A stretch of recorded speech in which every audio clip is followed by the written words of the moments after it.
con el auspicio del Grupo Digama.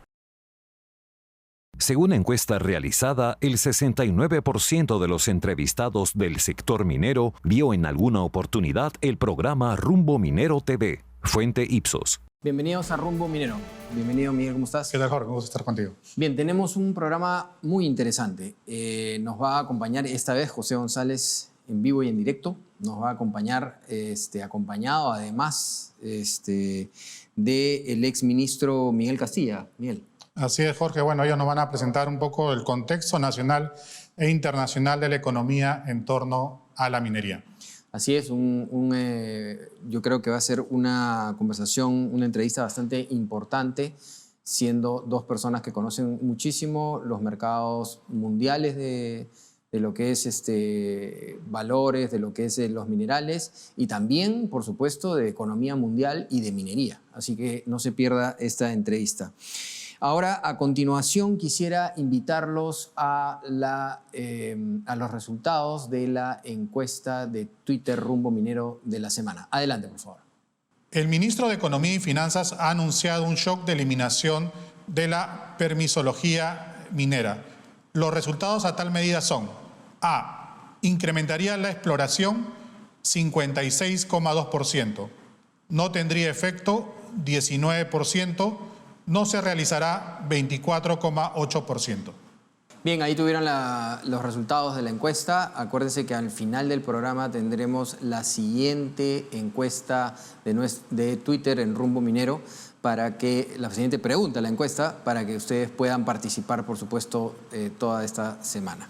A continuación, acompáñenos a ver y escuchar las principales noticias mineras de la semana, gracias a Gabriela Chicoma.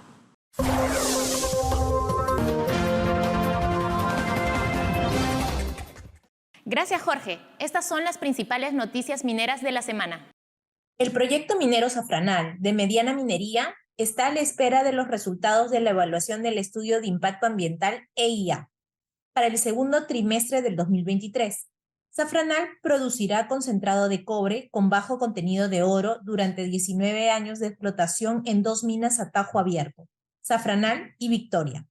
La compañía minera BHP dio a conocer esta semana que ya forma parte como afiliado a la Sociedad Nacional de Minería, Petróleo y Energía, SNMPE, organización gremial que agrupa a empresas vinculadas a la industria minera de hidrocarburos y eléctrica.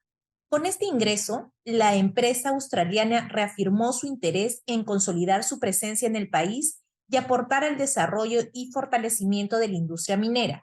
El Instituto Geológico Minero y Metalúrgico INGEMET ha iniciado un importante proyecto de investigación multianual que busca destacar el potencial de cobalto en los yacimientos de oro relacionados a rocas intrusivas y los denominados yacimientos de tipo IOCG, Iron, Oxide, Copper, Gold, en las regiones costeras de Ancash, Lima, Ica y Arequipa, así como también explicar el origen y la asociación espacial que existe entre estos dos tipos de yacimientos minerales.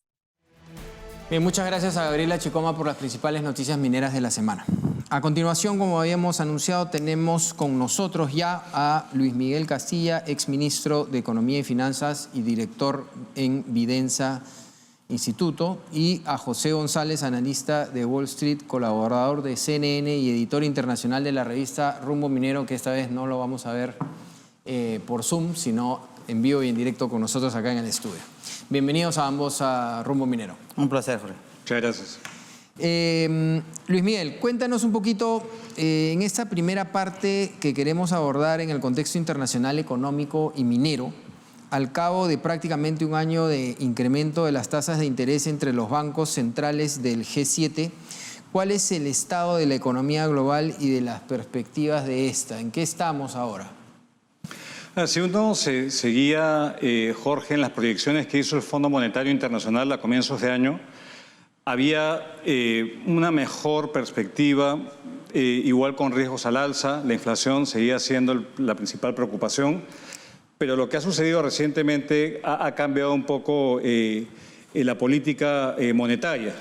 Ha habido problemas financieros, Con toda seguridad, José podrá alertarlos, quiebras de bancos en Estados Unidos.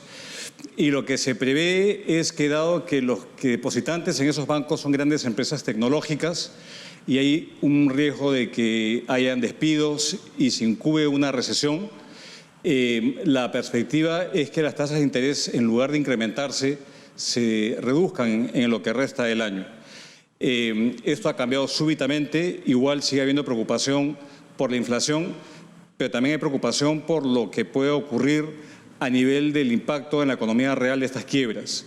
Hay una intervención de la autoridad para aumentar la cobertura del Fondo de Seguro de Depósitos, pero ha habido mucha inestabilidad en los mercados. Esto sumado a lo que ha ocurrido en Europa con la venta de Credit Suisse y otras movidas en bancos alemanes, creo que todavía vamos a vivir con bastante volatilidad. Y esto obviamente cambia un poco el impacto y la previsión que se tenía respecto a la tasa de interés internacional, que es clave para los flujos de capitales que entran a países como el nuestro. José, el aumento de las tasas de interés y el fortalecimiento del dólar, ¿cómo afecta esto a las economías latinoamericanas y a las industrias extractivas? Como decía Luis Miguel, hay una reevaluación del Fondo Monetario Internacional que acaba de actualizar sus proyecciones en enero. Y de alguna forma las ha mejorado, pero marginalmente, y las ha corregido para otras regiones. América Latina sigue creciendo muy por debajo de lo que crecía antes de la pandemia, o la recuperación en la pandemia, y las dinámicas inflacionarias y de tasas de interés tienden a afectar a todas las economías, porque el dólar sigue siendo la moneda de reserva global, y lo que suceda con el dólar tiene un impacto. La fortaleza del dólar afecta a las cotizaciones de los metales porque se cotizan en dólares. Mientras más fuerte el dólar, tienden a bajar las cotizaciones del petróleo y del gas. Y una cosa que se mencionó en el PDAC, ¿cuáles son los mayores riesgos para la minería en el año 23 al 24? Riesgo geopolítico. Y la discusión fue hasta en Panamá hay riesgo geopolítico por la discusión entre Quantum y el gobierno panameño, y el incremento en los costos de financiamiento, inversión de producción minera, en la medida que estas tasas, que estaban en 0 y están en 5.25, podrían llegar a 6, dependiendo qué decida la Reserva Federal, va a seguir habiendo presión. Las cotizaciones, sin embargo, han corregido en ciertos minerales claves como el litio y el cobalto. El oro llegó a 2.000, está transando cerca de 2.000 a pesar de la fortaleza del dólar por los riesgos percibidos en la banca, y el cobre estable a niveles de 4, por encima, por debajo del cobre. El cobre sigue siendo, como dice Newman, más valioso que el oro. De acuerdo. Ahora, Luis Miguel, si tendrías que un poco apostar, es difícil, yo sé, pero ¿tú ves que puede entrar una recesión? ¿Esta recesión puede golpear la cotización de los metales o de los minerales? Bueno, yo creo que los riesgos están al alza. Un factor que no se había mencionado es que China ha reingresado al mercado internacional con fuerza. Han dejado de lado la política de tolerancia cero, y creo que una participación mucho más activa, que se va a ver el crecimiento probablemente del año entrante, esto apuntala la demanda de las materias primas y de los metales en particular. Entonces va a haber un impulso que de cierta forma compensa algún menor crecimiento esperado en Estados Unidos. Todo esto está ocurriendo en la medida que estamos conversando. Pareciera que ya el incremento en tasas ya se estabilizó, y probablemente ahora lo que estén privilegiando más es la estabilidad financiera y que no se incube una recesión. Entonces es difícil preverlo. Yo creo que va a ser una mezcla, en tanto perciba mayor aversión al riesgo. Algunos metales como el oro se van a mantener altos porque son los activos de refugio. Usualmente cuando hay nerviosismo uno se va al dólar y a veces al oro, o ambos. Y el cobre va a tener un impulso por la demanda china y toda esta discusión hacia la transición energética que tanto hemos hablado. Esto continúa, pero con mayor volatilidad y mayor incertidumbre en los mercados financieros, Jorge. José, continuando por el lado bancario y financiero, ¿cuán seria es la aparente crisis financiera generada por la corrida de fondos entre bancos regionales de los Estados Unidos y el Credit Suisse en Europa? ¿Y cuál es su efecto en América Latina? En general, la banca, la gran banca, la megabanca corporativa está muy sana, porque después de la crisis hipotecaria del 2008-2009 se incluyeron una serie de regulaciones que vigilaban a esa banca que domina los mercados particularmente desarrollados. En Estados Unidos está la banca corporativa, la banca regional y la banca comunitaria. La banca comunitaria es el 14% de los depósitos, el resto es el 86%. La banca regional es importante porque la banca corporativa tiende a atender individuos, la banca regional atiende a negocios. El 77% de las empresas en los Estados Unidos son pequeñas empresas, empresas familiares. Ahí entra la banca regional. Entonces esta crisis que ha sido administrada, que ha sido controlada, va a permanecer porque el aumento en las tasas de interés y el movimiento de los instrumentos financieros está afectando los balances de la banca y está generando una serie de cambios. Eso podría o no contribuir a la recesión, como decía Luis Miguel, pero a su vez haría que la Reserva Federal, que el Banco Central Europeo vigilen esas tasas. La inflación está regresando y la dinámica económica se va a mover en términos de esas dos dinámicas. La lucha contra la inflación sigue siendo muy alta. En Estados Unidos estamos con inflación del 6%. La inflación acaba de volver a subir en Inglaterra, en España y, si no me equivoco, en Alemania. Lo del Credit Suisse es muy puntual, tiene que ver con Suiza, parecido a lo que pasa en Estados Unidos, pero mucho más administrado. ¿Cuál es el impacto en América Latina? Presión en las tasas de interés, presión en los costos. O sea, Panamá emitió el primer bono soberano, si no me equivoco, desde el aumento de las tasas de interés la semana pasada, 1.700 millones de dólares, 1.000 millones en cash, 700 millones en una refinanciación. La tasa fue del 7.1%. Y Panamá es grado de inversión similar a Perú. Ahora, tomando en cuenta estos puntos y tomando en cuenta, Luis Miguel, los temas de los precios de los minerales, ¿cuál crees que va a ser la producción mundial o la proyección de producción mundial y la peruana? Sabemos que en el camino hay temas sociales, pero es el momento de no dejar pasar otra vez el tren, ¿no? Realmente estamos en un momento muy importante en lo que respecta, por ejemplo, al cobre, ¿no? Sí, y la pregunta es bastante relevante. Si uno le cree, por ejemplo, hablando más del Perú, porque no me atrevo a hacer una proyección internacional, pero la última revisión que acaba de hacer el Banco Central del crecimiento de la minería este año es un crecimiento de 6-7% en cuanto, ¿no?, en producción. Esto presupone que se van a aliviar este incremento en los costos, porque todos los costos se habían incrementado, cosa que hizo que proyectos como Yanacocha, Sulfuros, se postergaran en el tiempo, no por un tema de conflictos, sino por un tema de costos. Y creo que esto lo que va a ser clave es si no se vuelven a retomar los conflictos que llegaron a paralizar por muchos meses proyectos emblemáticos en el Corredor Minero del Sur. Lo hemos conversado en Las Bambas, en Ayacucho, Buenaventura, en otras partes, en Huancavelica. Entonces, creo que si se logra manejar la conflictividad social, por un lado. Por otro lado, se materializa la oferta que hizo el Premier en la PDAC de hacer un shock de simplificación en los trámites y los permisos, que cada vez es más complicado. A la minería formal los plazos rebasan largamente los plazos legales. 3, 4 veces. Y eso, obviamente, a alguien que está apostando capital lo hace repensar más de una vez. Entonces, yo creo que las minas van a seguir en proceso de optimización.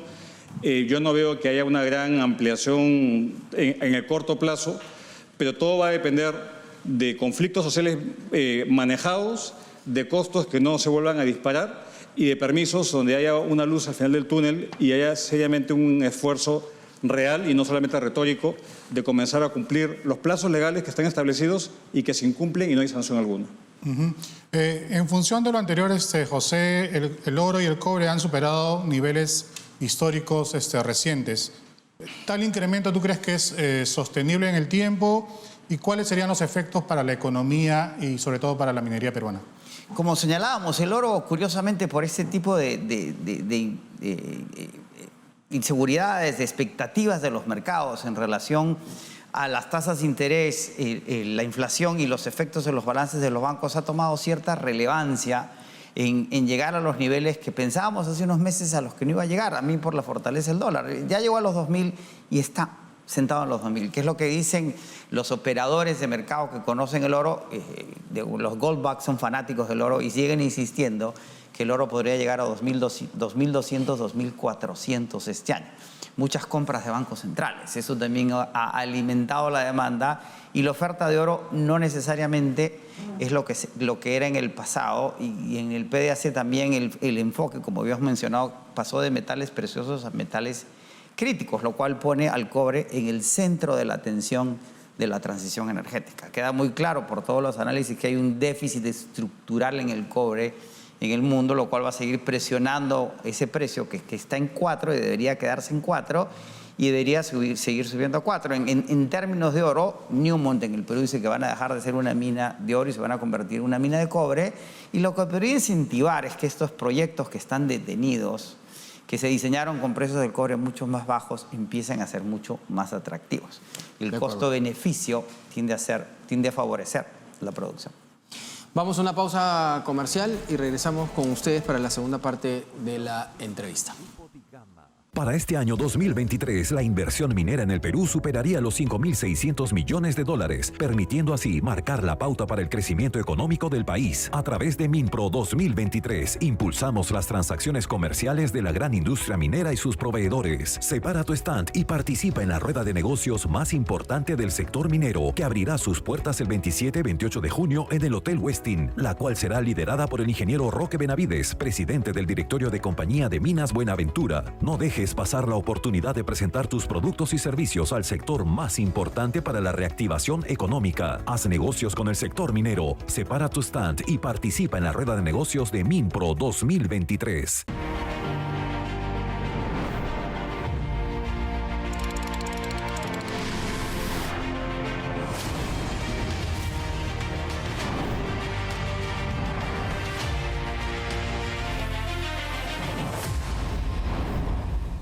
Según encuesta realizada, el 49% de los entrevistados considera a Rumbo Minero como la mejor revista del sector minero. Además, 61% de los entrevistados considera a la revista Rumbo Minero como importante para la toma de decisiones en el sector minero. Fuente Ipsos. Bien, continuamos con la entrevista con Luis Miguel Castilla, exministro de Economía y Finanzas, director de Evidencia Instituto, y José González, analista de Wall Street, colaborador de CNN y editor internacional de nuestra revista Rumbo Minero. José, frente a la caída de la producción del cobre en Chile y la creciente producción en el Congo, ya has hablado de esto antes, ¿cuál es la posición del Perú entre los grandes productores mundiales de cobre? El Congo, ya sabemos que son muy duras las maneras de hacer minería en la República Democrática del Congo, pero los números son los números, ¿no? Y hay que tomar en cuenta no solo los números de producción, además sobre los cuales no hay un acuerdo. Es decir, el consenso dice que la producción el año pasado fue 1.8 millones. El US Geological Survey dice 2.2, como el Perú. Y la República Democrática del Congo dice 2.35. Digamos que todavía no hay, pero lo que sí queda claro es que se acerca la producción y que la ley de cobre del Congo es muy alta, 3% comparada al 0.53, 55 promedio en el Perú. Ahora, las reservas del Perú son 3 veces las del Congo. Y las condiciones de minado en el Perú son mucho más positivas que las del Congo. El Congo podría superar la producción peruana, pero eventualmente, en la medida que resolvamos los conflictos, que el precio suba, deberíamos volver a superarlos. Y ya el reto sería si podemos o no producir tanto como Chile. Según el INGEMET, se puede duplicar la producción peruana en una serie de condiciones. Y la producción de cobre de Chile cayó casi 5% el año pasado. La proyección es que caiga 6% este año. Goldman Sachs dice que va a seguir cayendo hasta el año 2025. Y Cochilco ha dicho que va a caer 30% a menos que Chile haga una reevaluación de su sector cuprífero. Hay una sequía en Chile, no hay agua. Los problemas de Chile empiezan a ser más o menos aparentes. Por lo tanto, la promesa del cobre peruano sigue estando ahí en la medida que las condiciones se den para duplicar esa producción. Luis Miguel, esta semana el Ministerio de Energía y Minas informó que hay 6 nuevos proyectos mineros que se desarrollarán entre el 2023 y 2024 por un monto de $6.920 millones de dólares. lo que confirma en el papel que seguimos siendo un país atractivo para las inversiones mineras. En tu opinión, ¿cuáles deberían ser las garantías mínimas que debería dar este gobierno para que estos proyectos salgan adelante? Porque ya sabemos muchas veces que en el papel muy buenos números, pero en la práctica sufren postergaciones por conflictos sociales o por tramitología y etcétera.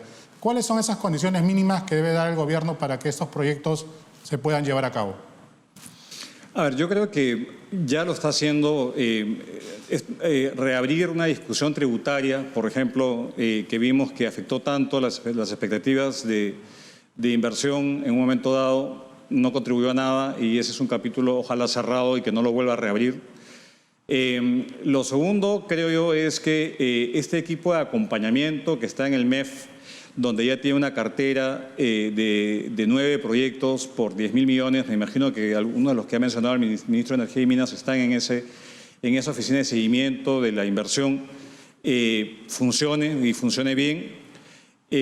Lo tercero es que el tema de los trámites, voy a insistir, es un tema que es verdaderamente serio. Y incluso para exploración, se piden una serie de criterios que no tienen mucha lógica. Y acá, estudio de impacto ambiental, ¿no? Por ejemplo, o permisos que habida cuenta de que un porcentaje mínimo de lo que se explora pasa a ser aprovechado eventualmente. Entonces, creo que es importante que esto, y fortalecer el rol rector del Ministerio de Energía y Minas. Yo lo he visto bastante debilitado. He visto que otras entidades tienen mayor poder real y rebalancear esto. Yo creo que dejar la retórica de demonizar al sector. El sector es uno que aporta 60% de las divisas, aporta entre 15 y 20% del presupuesto público, aporta para el bienestar de millones de peruanos. Hay que cambiar la retórica y la retórica se convierta en acciones concretas, acompañamiento, regulaciones que pasen el test de la calidad regulatoria, por ejemplo, mínima, y un poco más de diligencia en el manejo de conflictos. Si eso se logra, probablemente muchas de las inversiones que están saliendo de Chile vengan acá y eso asegure que se materialice esas ofertas que ha hecho un ministro con buenas intenciones, buen mensaje, pero del dicho al hecho hay un trecho, ¿no? Y hay que ver qué es lo que pasa con lo dicho por el premier Otárola en el PDAC de Canadá y agregarle que la Alianza del Pacífico, ante la salida de Castillo, el Perú se vuelve, creo, el único país de la Alianza del Pacífico donde uno por lo menos podría pensar en invertir, ¿no?, de manera más seria. Y es una pena lo que dices porque ha entrado en coma momentánea en la Alianza del Pacífico. Ahora, hay que distinguir entre los sectores empresariales, que yo creo que siguen trabajando, respecto a los gobiernos. A los gobiernos, claro. Y la apuesta debe ser de mediano plazo. Entonces, ojalá que se retome eso y en el interín Perú es el más atractivo a la inversión y ojalá que esto logre pasar el ciclo político y nuevamente pues reenganchemos la racionalidad. Acá y sacar la ideología, ¿no? Así es sensatez lo que se pide, Jorge, nada más. De acuerdo. Sentido común. José, el Ministerio de Energía y Minas, en representación del Estado peruano, participó de esta conferencia en Berlín, Berlin Energy Transition, diálogo que se realizó del 28 al 29 de marzo, ¿no?, con la finalidad de abordar el panorama actual de la transición energética y la descarbonización, un tema que algunos lo aceleran como para mañana, lo cual no es cierto, y otros en minería se tienen que prever, lo ha dicho Sebastián Benavides, que es un geólogo muy importante, se tiene que pensar qué va a pasar de aquí a 15, 20 años, qué se va a usar para empezar a pensar en la minería de hoy, ¿no?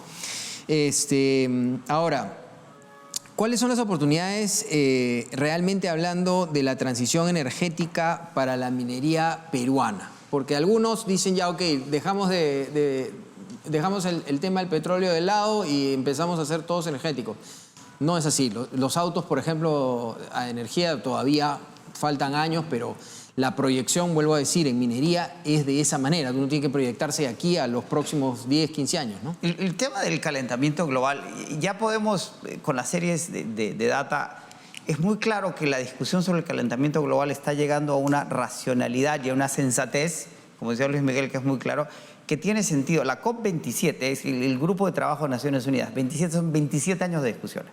Este año entramos a la 28. Por primera vez en la 27 se han llegado a acuerdos entre las partes, el norte global y el sur global. Estamos de cara a un cambio climático que tenemos que atender. Y la transición energética atiende a ese cambio y hay una racionalidad alrededor y hay una necesidad de crear mayores eficiencias. Entre otras cosas, la técnica lidera muchas de las cosas. Cada galón de gasolina en un automóvil, Jorge, el 35% se utiliza para movilizar el carro. El resto se pierde en calor, fricción. Un motor eléctrico es más eficiente que un motor de combustión interna. El petróleo es más eficiente que el carbón que la madera. Es decir, vamos hacia allá. ¿Y qué sucede en la transición energética que va a suceder, empezó a suceder? En los acuerdos de París se preveía bajar las temperaturas al año 35. No se van a bajar al 35, se mueven al 40, se van a ir moviendo, pero el objetivo se va acercando. ¿Por qué es clave para el Perú? Porque entramos en un proceso de electrificación, usamos mucha energía, esa energía todavía se produce con carbón, se produce con petróleo, se produce con gas y tenemos que reducir las emisiones. Y la electrificación, el uso de los metales, los cuatro fantásticos que son el cobre, el litio, el cobalto y el níquel, son los motores más importantes. La clave es el cobre. ¿Por qué el cobre? El cobre es el metal de la electrificación. No importa de dónde venga la electricidad, tiene que ser transmitida por cobre. El cobre es como la harina en una torta. Sin harina no hay torta. Y esa es la maravilla del cobre y la importancia del cobre en la transición energética, además de todos los otros metales a los que podemos contribuir desde la matriz peruana. Luis Miguel, antes de terminar esta interesante entrevista, queríamos un poco tu análisis sobre el sector hidrocarburo en nuestro país, ¿no? Hace poco Petroperú y Perú Petro suscribieron el contrato de licencia para la explotación del lote 192 por 30 años. La semana pasada tuvimos a Pedro Gamio, ex viceministro de Energía, que nos indicaba que si la intervención de empresas privadas para la explotación de este lote, no habría ningún resultado en cuanto al tema de producción. Si bien es sabido que ese es un yacimiento petrolero más grande del país, ¿cuál es tu análisis sobre este tema y cuál es el impacto que generaría esta firma de contrato? Es un tema polémico, Miguel, porque, a ver, para que haga sentido las actividades que hace, refinación, etcétera, tiene que haber una integración vertical por definición.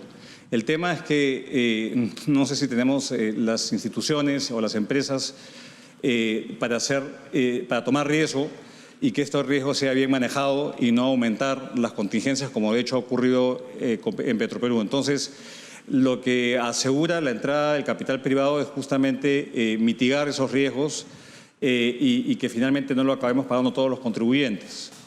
Yo creo que eso es fundamental, pero vamos, Perú Petro no es que haya estado siendo muy efectivo en propiciar la entrada de inversión privada hace mucho tiempo. La mayoría de bloques, entiendo, han estado en fuerza mayor y que es uno muy grande, también tiene temas sociales y ambientales que no son menores. Entonces, creo que la sostenibilidad de la explotación de hidrocarburos en el país pasa por procurar meter el sector privado, dándole un marco de estabilidad y que el sector público pueda administrar quizá de mejor forma las contingencias sociales que siempre están presentes.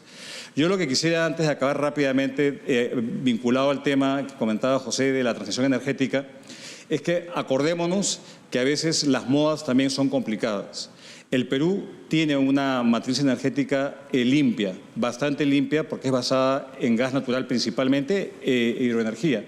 Entonces hay una moda ahora de las alternativas, de aumentarlo, pero yo creo que todo tiene que ponderarse, porque si bien uno quisiera tener la matriz más limpia, hay costos económicos, hay desplazamiento de gas natural, y hay que también ser consistente. Por un lado, el gobierno subsidia el GLP y por otro lado propicia la electromovilidad. Entonces, necesitamos un poquito más de consistencia nuevamente en estas políticas para lograr una transición energética equilibrada y a su vez de poder explotar los hidrocarburos que tenemos en el país y que lamentablemente el track record ha sido bastante lamentable hasta el momento.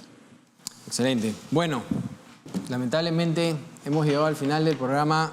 Realmente una entrevista que yo he gozado muchísimo. por la calidad de los comentarios que tienen ustedes y les agradezco por estar en Rumbo Minero. Esperamos tenerlos en otro momento para ir viendo cómo va evolucionando todo lo que estamos hablando. Muchas gracias a ambos por estar acá. Placer. Gracias. Bien, a continuación vamos a ir a una pausa comercial y regresamos. El Grupo Digama lanza la nueva multiplataforma internacional Rumbo Minero American Mining, dirigida a proveedores mineros y ejecutivos de empresas mineras en el Perú y en toda América. Anuncia en la revista Líder Rumbo Minero, su mejor herramienta de negocios en el sector minero. Más información en www.rumbominero.com. Ahora damos pase al bloque del Instituto de Ingenieros de Minas del Perú. El Instituto de Ingenieros de Minas del Perú se ha esforzado en impulsar el conocimiento multidisciplinario y la innovación tecnológica de la industria minera, convirtiéndose así en un referente para los profesionales y empresas que buscan el desarrollo del Perú y sus regiones. Las plataformas que impulsa el Instituto y sus 15 seccionales a lo largo y ancho del país nos permiten realizar con éxito actividades como los encuentros mineros, conferencias magistrales, cursos y nuestros emblemáticos Jueves Mineros, donde promovemos el intercambio de ideas buscando soluciones a los grandes desafíos que enfrenta el Perú. En la actualidad, el Instituto también contribuye al desarrollo de la industria, organizando eventos de prestigio global como lo son ProExplo y Perumin, espacios que congregan a los principales actores vinculados al sector y donde se analizan los retos y se resaltan las diversas experiencias. En Perumin 35, volvimos a la presencialidad en Cerro Juli, Arequipa, y se logró alcanzar un nivel récord de 65.000 visitantes. Entregamos el Premio Nacional de Minería y reconocimientos a las mejores propuestas de Perumin Inspira y Perumin Hub. Extemin, con más de 800 empresas representadas y 11 delegaciones internacionales, impulsó el intercambio y actualización tecnológica de la minería, así como el relacionamiento con las empresas. El Instituto de Ingenieros de Minas del Perú mantiene su compromiso con la promoción de la inversión minera competitiva, responsable, sostenible y solidaria, buscando un desarrollo económico equitativo y la mejora de la calidad de vida de todos los peruanos. Los invitamos al ProExplo 2023. Somos el congreso de prospectores y exploradores más importante de América Latina. En esta edición, pondremos en agenda los recursos minerales para un mundo sostenible. Además, abordaremos los avances de proyectos mineros e innovaciones en exploración. Acompáñanos del 8 al 10 de mayo a descubrir la minería del futuro. Los esperamos en el ProExplo 2023.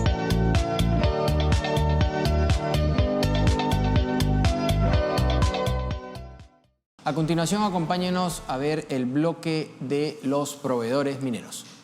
En Rumbo Minero TV damos pase al bloque de proveedores del sector minero.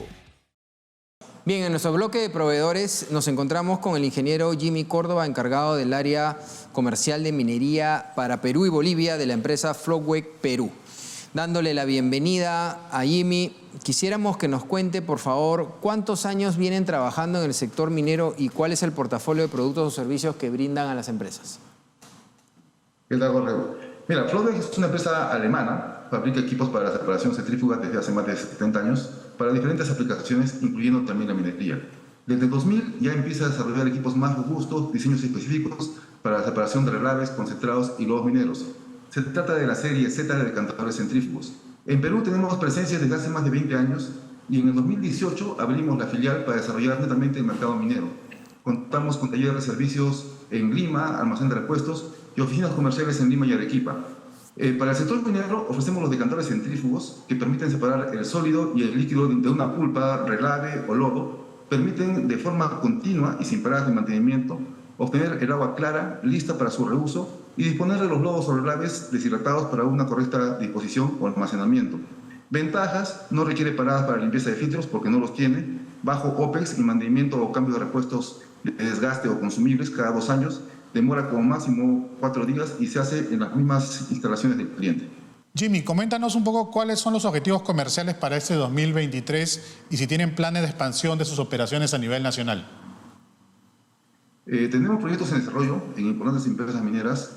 Tenemos como objetivo poner en funcionamiento 2 plantas de separación de lodos neutros y relaves en el segundo trimestre de este año. Estamos también en un proceso de desarrollo de un programa de pruebas piloto in situ con un decanter de la serie Z en las principales unidades mineras a nivel nacional. Esto va a permitir constatar en condiciones reales la eficiencia de separación de forma automática y continua en las propias interacciones del cliente con su propio relave o con su propio lodo neutro que requiera separar. Ahora, cuéntanos para terminar, ¿de qué forma el trabajo postventa, que sabemos que hacen un buen trabajo postventa y seguimiento a los clientes, se está desarrollando? Mira, Jorge, nosotros en Floodbay desarrollamos constantes visitas con personal de fábrica en diferentes operaciones mineras en donde ya están instalados nuestros equipos. Esto nos permite capacitar a los operarios y absolver las dudas que puedan tener. Entendamos que este tipo de plantas son totalmente automáticas y cuando se detecta alguna alerta, se elabora un plan de acción y se programa atención presencial si es que se requiere. Normalmente desde fábrica se puede atender algún tipo de incidente. Además, cuando han ocurrido percances y el equipo entró en alerta de emergencia, de inmediato activamos un seguimiento de falla desde la central de Alemania y se viaja a las instalaciones del cliente para poder hacer un trabajo con los técnicos e ingenieros peruanos. También entendamos que los mantenimientos programados son realizados in situ con el propio personal del cliente y con la supervisión y asesoría de nuestros ingenieros y técnicos peruanos. Muy bien, muchísimas gracias a Jimmy Córdoba, encargado del área comercial de minería para Perú y Bolivia de la empresa Floodbay Perú, y esperamos tenerlo en otra oportunidad. Muchas gracias. Muchas gracias. Hasta luego. Bien, vamos a pasar ahora a la bolsa de trabajo del sector minero gracias a la Headhunter Curac. La bolsa de trabajo de Rumbo Minero llega a ustedes gracias al auspicio de Curac, Headhunter. ¿Te gustaría trabajar en Hudbay Perú? La minera que opera Constancia en Cusco requiere cubrir los siguientes puestos: relacionista comunitario, trainee planeamiento de mina, ingeniera de planeamiento mina 1. Para mayor información en www.rumbominero.com o puedes enviar tu CV al correo jobs.curac.com.pe. Bien, hemos llegado al final del programa. Muchas gracias, Miguel. Una entrevista realmente importante. Creo que todos hemos sacado buenas conclusiones. Vamos a ver cómo se mueve el tema energético y todos los temas que ha tocado Luis Miguel Castilla y José González, 2 ejecutivos y profesionales de primer nivel, para tocar esos temas tan importantes. Quería ahora presentarles la pregunta de Twitter para la encuesta de esta semana. Dice, el MINEM informó que hay 6 proyectos mineros que se desarrollarán entre el 2023 y 2024 con una inversión de 6.920 millones. ¿Considera usted que estos proyectos A, se llevarán a cabo, B, se llevarán a cabo parcialmente, C, no se ejecutarán?